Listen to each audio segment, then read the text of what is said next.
नमस्कार दोस्तों, हमारे YouTube चैनल में आपका स्वागत है। तो आज के वीडियो में हम जानेंगे धनतेरस क्यों मनाते हैं, क्या है धनतेरस की कहानी। तो आइए वीडियो को करते हैं स्टार्ट।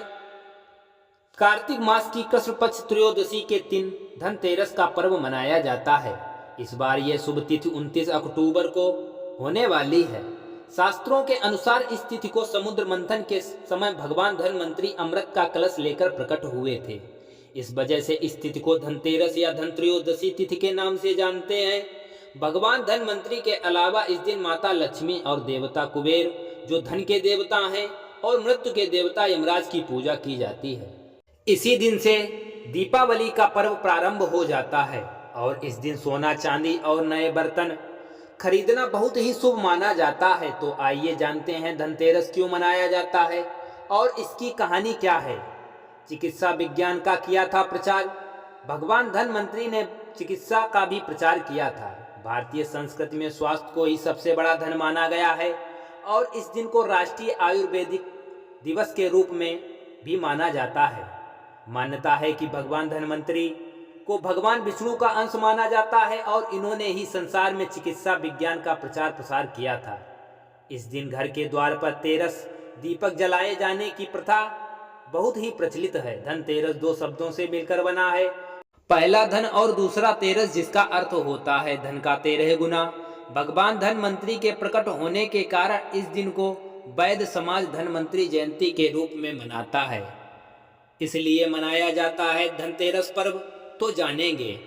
शास्त्रों में वर्णित कथा के अनुसार समुद्र मंथन के दौरान भगवान धनवंतरी अपने हाथों में अमृत कलश लेकर प्रकट हुए थे। वही अमृत सभी देवताओं ने पिया, जिससे वह अमर हो गए थे। उसी दिन से भगवान धनवंतरी की पूजा की जाती है। अब हम जानेंगे यमराज की पूजा के पीछे पौराणिक कथा। एक बार मृत्यु के देवता यमराज ने अपने यमदूतों से प्रश्न किया कि क्या कभी मनुष्य के प्राण लेते हुए तुमको कभी भी दया नहीं आती है। यमदूतों ने यमराज से कहा, नहीं महाराज, हम तो केवल आपके दिए गए निर्देशों का पालन करते हैं।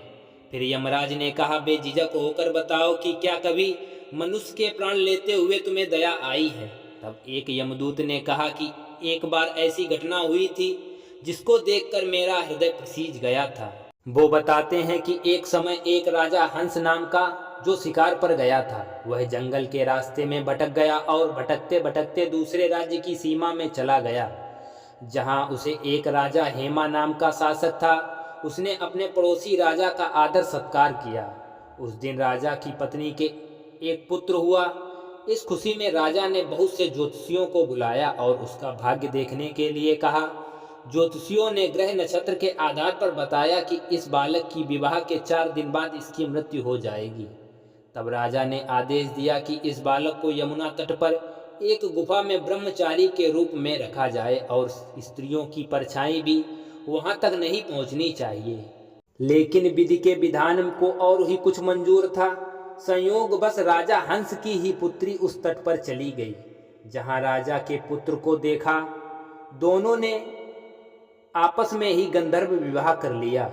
विवाह के 4 दिन बाद राजा के पुत्र की मृत्यु हो गई और यमदूत ने कहा कि उस नवविवाहित का करुण विलाप सुनकर हृदय पसीज गया। सारी बात सुनकर यमराज ने कहा, क्या करें, यह तो विधि का विधान है और मर्यादा में रहते हुए यह काम करना ही पड़ता है।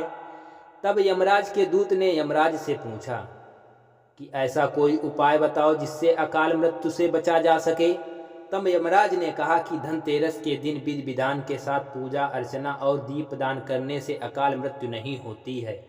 इस घटना की वजह से धनतेरस के दिन भगवान धनवंतरी, माता लक्ष्मी और मृत्यु के देवता यमराज की साथ साथ पूजा अर्चना करने से कभी भी व्यक्ति की अकस्मात मृत्यु नहीं होती है और वह अपने जीवन में हर सफलता को प्राप्त करता है और माता लक्ष्मी के प्रसन्न होने पर उसका जीवन धन धान्य से भी भर जाता है।